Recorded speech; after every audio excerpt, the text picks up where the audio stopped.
Assalamualaikum warahmatullahi wabarakatuh.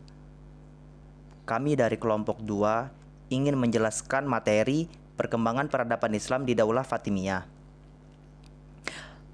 Anggota kelompok kami yaitu yang pertama Rangga Sadewa, yang kedua Kevin Dwi Wahyuni, yang ketiga Khairunisa, yang keempat Muhammad Ilham, yang kelima Nafriyanti Selita, yang keenam Zahdam Azril Firmansyah, yang ketujuh Barik Naufal Aidil. Guru pembimbing kami yaitu Pak Gali Satria. Materi kemajuan peradaban pada masa Daulah Fatimiyah. Materi dari Nafriyanti Selita, bidang administrasi.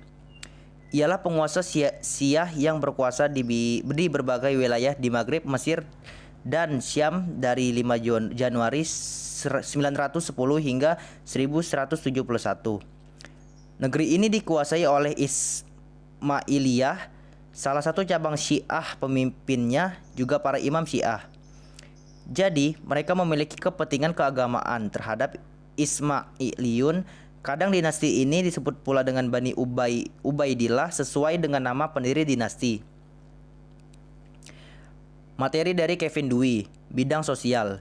Dinasti Fatimiyah mempunyai sikap toleransi yang tinggi. Mereka sangat menghargai keberadaan non-muslim di sana. Tidak hanya masyarakat Sunni yang mempunyai kebebasan bergerak dan dihargai. Masyarakat Kristen pun mendapatkan perlakuan yang lebih baik dari setiap khalifah Fatimiyah. Hanya ada seorang khalifah yang agak keras dan intoleran, yaitu Khalifah Al-Hakim. Orang-orang Sunni pun banyak yang mendalami ilmu Al-Azhar, yang dimana Al-Azhar ini adalah basis keilmuan orang-orang Syiah. Kemajuan ilmu pengetahuan. Materi dari Zahdam. Dinasti Fatimiyah memiliki perhatian besar terhadap ilmu pengetahuan.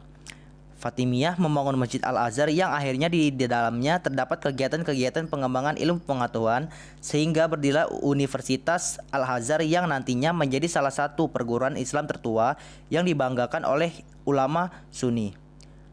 Al-Hakim sendiri mendirikan Dar Al-Hikmah, perguruan Islam yang sejajar dengan lembaga pendidikan Cordova dan Baghdad. Perpustakaan Dar Al-Ulum digabungkan dengan Dar Al-Hikmah yang berisi berbagai mutu ilmu pengetahuan. Berbagai ulama yang muncul pada saat itu adalah sebagai berikut. Yang pertama, Muhammad Al-Tami, ahli fisika dan kedokteran. Yang kedua, Al-Kindi, ahli sejarah dan filsafat. Yang ketiga, Al-Nu'man, ahli hukum dan menjabat sebagai hakim. Yang keempat, Ali bin Yunus, ahli astronomi. Yang kelima, Ali Al-Hasan bin Al-Hatami, ahli fisika dan optik.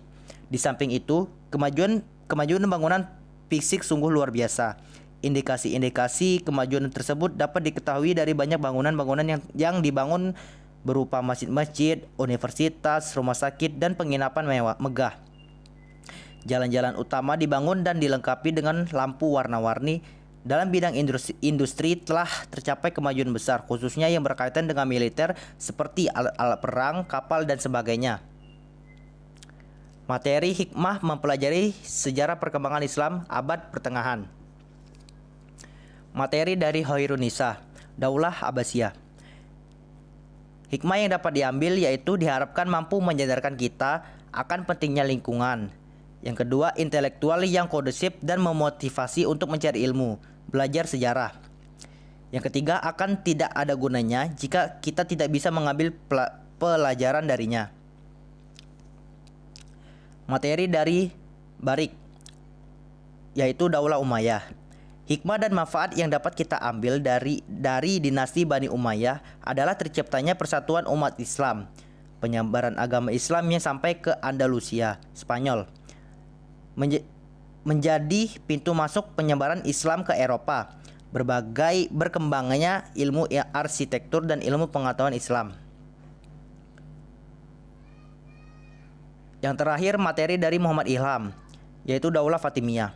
Selama 2 abad lebih menguasai Mesir, keberadaan dinasti Fatimiyah telah memberikan sumbangan peradaban yang besar.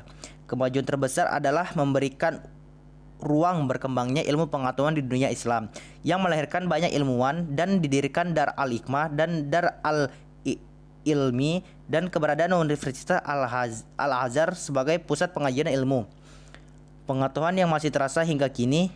Kemajuan lain yang dicapai oleh dinasti Fatimiyah adalah tertatanya sistem administrasi pemerintahan yang membuahkan kemakmuran. Catatan sejarawan tentang kecemerlangan Mesir saat itu dan jejak peninggalannya berupa karya-karya seni yang bernilai sangat tinggi membuktikan kebenaran fakta tersebut. Dinasti Fatimiyah juga terkenal dengan toleran beragama.